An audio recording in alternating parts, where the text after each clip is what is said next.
but I just want to read it again because I thought of something else that I didn't tell you. Then shall appear the sign of the Son of Man in heaven, and then shall all the tribes of the earth mourn, and they shall see the Son of Man coming in the clouds of heaven with power and great glory. And remember, this is the second coming at the end of the tribulation. That's why everybody's seeing him. And he shall send his angels with a great sound of a trumpet, and they shall gather together his elect from the four winds, from one end of heaven to the other. And then we talked about the fig tree, and I told you that here in verse 34, when he said, "This generation shall not pass till all these things be fulfilled," he's talking about the Jewish people who were there. In other words, they're gonna always be with us up until the end of time. That's what he's saying there. Heaven and earth shall pass, but my words shall not pass. Now, this verse, but of that day and hour knoweth no man, not the angels of heaven, but my Father only.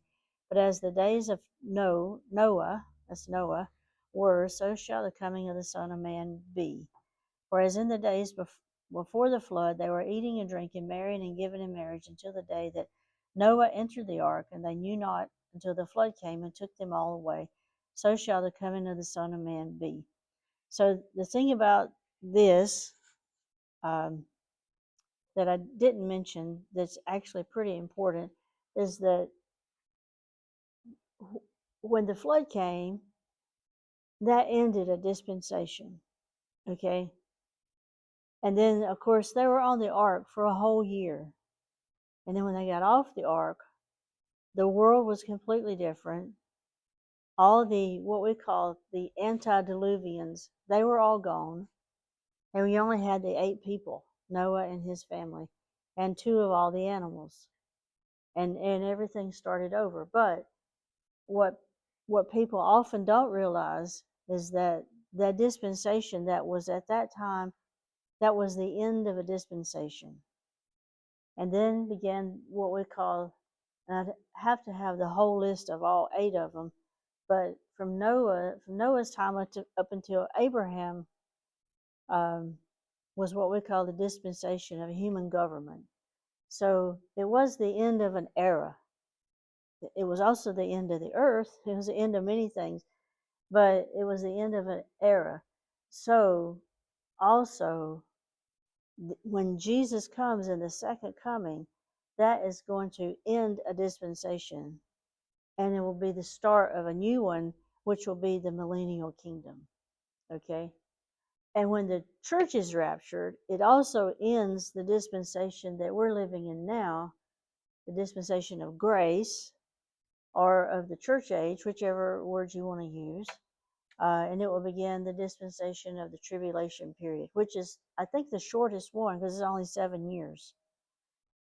So these dispensations are periods of time when God deals a certain way with the earth and with mankind, and he deals differently at different times. You know, obviously he deals differently with us than he did, for example, in the times of the Old Testament when they went to the temple and killed animals and all that, you know. Obviously we're not living in that same time. So the dispensations are true. That is a big thing today, because a lot of people are saying that's not true, okay? And that's a big sticking point with them. With all these people, mainly the people that hate Israel, they don't like the idea of the dispensations. They think everything is all the same.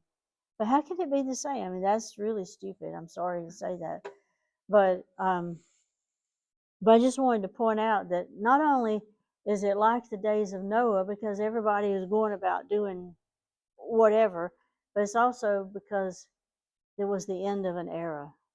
The end of a dispensation, the end of a period of time, the end of many things. And so the tribulation will be the same way, okay? So I think that's why Jesus used that here. I think that's why he used that verse. Okay, so now I'm going to have to go over to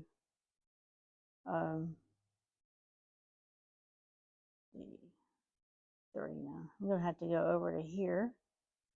So I was a little bit sick this week, and I didn't have time to do a big PowerPoint, so I'm just going to have to show you the verses here, but they're still here. They're just not, I mean, it's a little bit different, but you can still see them. Make that big. Make it a little bit bigger. Okay, and I don't have any pictures, and so I do apologize, but I was sick over the whole weekend. But anyway, I'm okay today. So here is the verse I just read to you, 39. Okay, and now 40 is where we're going to start today. And now this 40 and 41, let's read them. Then shall two be in the field. Let me try to make it a little bit bigger for you. Try to make it as big as the PowerPoints are. Then shall two be in the field, one shall be taken and the other left. And this is also red, which is a little harder to read red than it is black. But this shows it as the Bible, so this is red letters. So that's why it's red. Two shall be in the field, one shall be taken and the other left. Two women shall be grinding at the mill, one shall be taken and the other left. Watch therefore, for you know not what hour the Lord does come. So again, this is now a lot of people will say this is the rapture, okay? If you're thinking that this is the rapture, then you're going to have all your end time things are going to be all messed up. Because also, at the end of the tribulation, when Jesus comes, these same things are going to happen to people, okay? The exact same thing that, is like in the rapture, we're going to be taken up to heaven. And at the tribulation, at the end of the tribulation, as you saw in the previous verse, the angels will come and gather together those who are saved, and then the others will be left for judgment. So that's the difference between the end of the tribulation and our time, the end of the rapture. Okay? But know this, that if the good man of the house had known in what watch the thief would come, he would have watched and would not have suffered his house to be broken up. Therefore be ye also ready, for in such an hour as you think not, the Son of Man cometh. So Jesus' words to both to them, so basically for the tribulation and to us, this applies to us as well. We're just supposed to be ready. We're to be ready at all times, because we also don't know when the rapture is going to happen. And they also did not know when they're living in the tribulation, they do not know the exact time when the Son of Man is coming back. So he gives an example, okay? He says, who is a faithful and wise servant, whom his Lord hath made ruler over his household, to give them meat in due season? Blessed is that servant whom his Lord, when he cometh, shall find so doing. Verily I say unto you, that he shall make him ruler over all his goods. So in other words, he said, if a Lord, or basically think of like someone who would be very rich and would have a lot of servants, maybe think back to the times of the plantations and things like that. Maybe you had a servant that was over other servants, okay? Now, if that servant is doing his job, then it's going to be good. But if that servant says, hey, the Lord, the true ruler, he's not coming back for a couple of weeks, so I can just kind of goof off and do whatever I want to do. And even in our time, it would be true, like if the boss is not there and we could say, hey, I can kind of do what I want to do today. But then if they came, like at lunchtime or something, you'll be like, uh-oh, I'm not doing what I'm supposed to be doing. So Jesus he's making this application here. He's saying, if these servants keep doing what they're supposed to be doing, even though the Lord is not there, then when the Lord does come, he shall make him ruler over all of his goods. In other words, you will be advanced. And if that evil servant shall say in his heart, my Lord delayeth his coming, and shall begin to smite his fellow servants, and to eat and drink with the drunken, the Lord of that servant shall come in a day when he looketh not for him, and in an hour that he is not aware of, and shall cut him asunder, and appoint him his portion with the hypocrites. There shall be weeping and gnashing of teeth. I think the whole point here is Jesus is trying to get them and us to realize we have to always be ready and always be doing or work. No, for us, it means just keep doing the Lord's work, whatever He's given us to do. And He gives everybody something different to do, and He gives us all different gifts and different callings. But whatever your gift and calling is, just do it, and be doing it. And then when He comes, we won't be we won't have to say, well, I wish I had done more. We'll probably always think that, but at least we won't have to say, well, I didn't do anything. And He gives other parables along those lines. He's given other parables along those lines in Matthew. But here, that's what He's talking about, is just be ready and be working. And I gave you the other day, I gave you the little outline that we have to be patient. We have to always be waiting for the Lord. We have to be working and worshiping. You remember that little outline I gave you the other day? Because we don't know when the rapture is going to happen. And they didn't know when the Lord is going to come back in the second coming. So why does He keep us in suspense? Because He just wants us to be working and doing what we're supposed to be doing. Not because He wants us to do it from the heart. If it's truly in our heart, then it doesn't matter if the person in charge is there or not. If you love what you're doing, you're going to be doing it. If you're just doing it basically for the reward or for in our day for the paycheck or whatever, then yeah, we might slack off. But He's saying we need to be doing it from our heart. And that way we'll be working all the time. So that's how He ends chapter 24. Okay? Now chapter 25, he's is full of more examples like this. So He's not really going to give more prophecy, but He has some examples. So here's the other one, and I know y'all have heard this one before. Then shall the kingdom of heaven be like unto 10 virgins which took their lamps and went forth to meet the bridegroom. And 5 of them were wise, and 5 were foolish.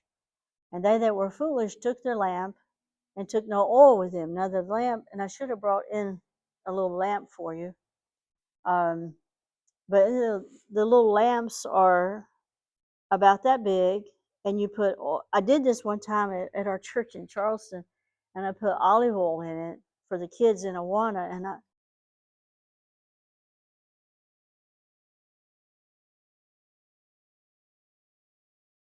running in, what are you doing?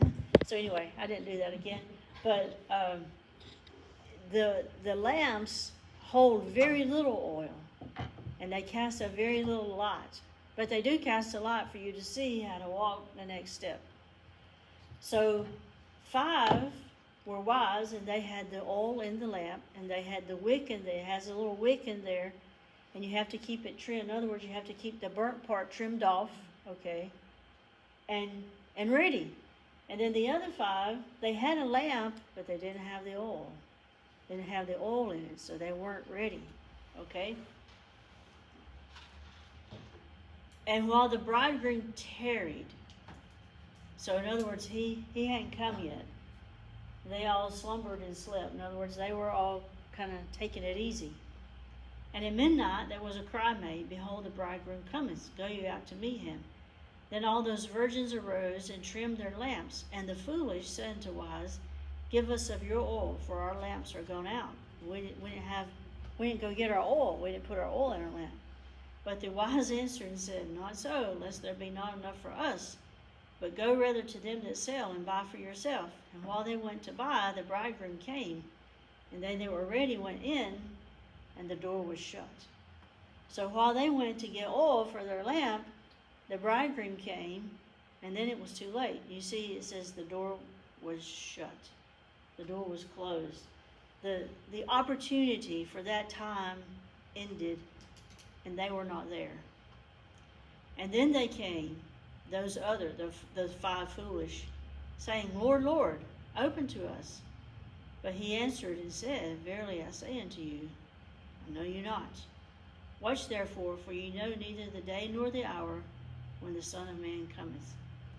Now so I'm telling you the exact meaning of this, but then there's so many different you can apply this to so many different ways. I mean, the meaning was, during this time, Jesus wants the people to be ready, okay? But the application, there's a million applications. And I've heard some very good ones, but one of the main ones that I have heard and read about is that the oil is an example of the Spirit. And we need to make sure that our life is always filled with the Spirit. And I know we have the Holy Spirit. Okay? He's always in us. But there is a difference between saying, yes, He's always here, and then actually really walking in the Spirit, I guess is what I'm trying to say. I'm not saying He's going to go away out of us, because in our dispensation, okay, He's always with us. He's always within us. But there is a difference in actually walking in the Spirit. We can be saved, and we can have the Holy Spirit, but we might not be walking in the Spirit that day. We might be ill and grumbly and grouchy. And that happens to all of us all the time. I told y'all about the man we met in Africa that me and Miss Howard met, and he told us he was perfect. Didn't I tell you about that man? And we told him we were not. And he wanted to know why we had come all the way from America to talk to them in Africa if we were not perfect.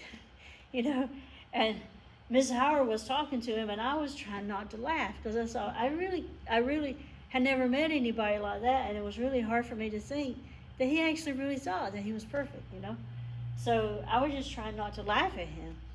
And Miss Howard was being real serious and talking to him, and she invited him to church, and he actually came. So she was more spiritual than me. But so we're never perfect. There's no way that we can ever be perfect. But we can be, for the most part, walking in the Spirit. And we're all going to have days, okay, when we're not. And I don't know if Dr. Howard was talking to that same man or not, but he was talking to somebody that came to church, and I think they also said they were perfect. And he said, well, I'm not. And he said, if you think I am, come up here and pinch me, and you'll see that I'm not, because I'll probably hit you.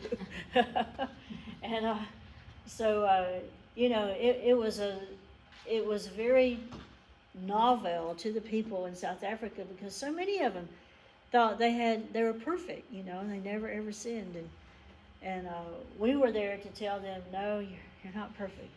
So, but we can walk in the Spirit, and we can be filled in the Spirit, and that's what Jesus is trying to tell them here. And a lot of it has to do with being prepared, right? A lot of it has to do with making a preparation.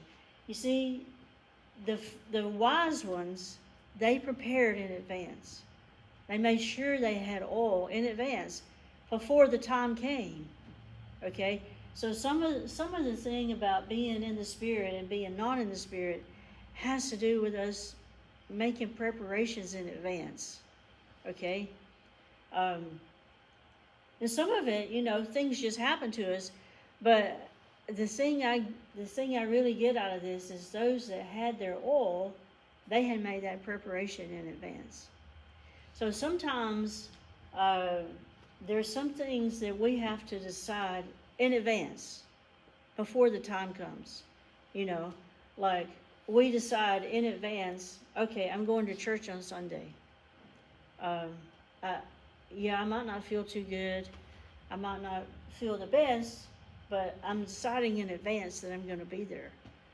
And then when the time comes, we've already made the decision.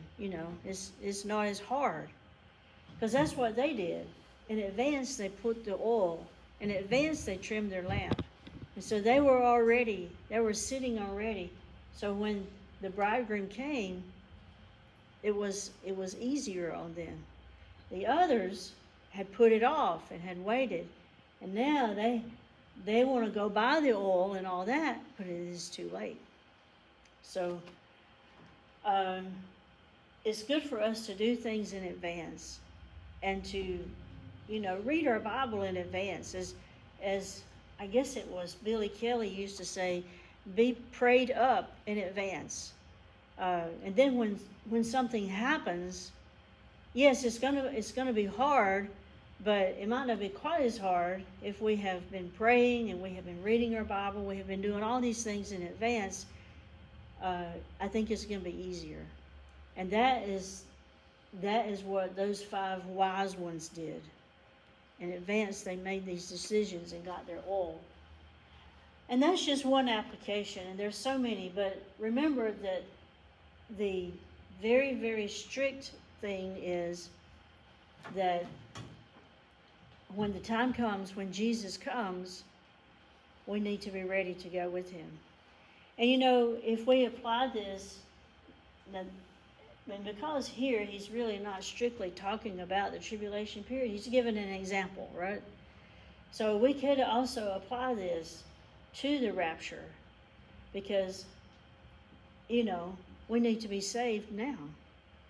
Some people say, well, I'll just wait, and then if the rapture really happens and I see that it happens, then I'll know, oh well, all that was true, and then I'll get saved.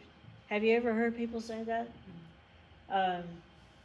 What I always say is, if the person doesn't get saved now, while we have churches and while we have the gospel going out and while we have Bible societies and Christian radio and all the things we have, do they really think that they are going to get saved when the rapture happens? All Christians are gone, most churches are closed, the Antichrist is in charge, and there's great deception. Probably not. Even though they see the miracle of the rapture, I think, this is just my personal opinion, so if you disagree, that's okay. I think that the world is being set up, the stage is being set, that the rapture is going to be explained as a UFO abduction. Mm-hmm. Because there's all this stuff about the UFOs. So when the rapture occurs, I think that's the theory that's going to be proposed. Well, those were abducted by UFOs. Preacher said that years and years ago, many years ago. He said, I think it might be that they'll say They'll definitely, I think, have a different, they will not say that it was the rapture. Okay. And there may be some people reading the Bible saying it's the rapture, and those, I think, will probably be silenced, because this will be, after the rapture, there will no more be any freedom of religion. This is when people are going to have their heads cut off. So anyway, we need to be ready in advance. And when the bridegroom comes, which is Jesus, we can go with him. And I don't want to be here on this earth during the tribulation. And I know none of you want to be here either. So we need to be ready. And then when he comes and calls us, we go. Okay? And I think I told y'all once about the wedding that we went to in Africa. The African wedding, where it was just the opposite of our weddings, because the bride came and she was there with her gown and everything, and she was out there walking around with everybody. And we were all, it wasn't like we were in church waiting. We were at this venue. It was like a rented place. And everybody was just walking around and chatting and everything. And the bride was there. We have this thing, oh, no one's supposed to see the bride, right? They didn't have that at all. And I was just flabbergasted, because, it was like so different from our weddings. And I'm like, well, where's the groom? And someone said, oh, he's not here yet. And I'm like, well, where is he? Well, he'll come when he comes. And when he comes, you'll know it. And I thought, that's so weird. So everybody was there. Everybody was ready. The bride was ready. The bridesmaids, her parents, his parents, all the guests. And guess who we were waiting on?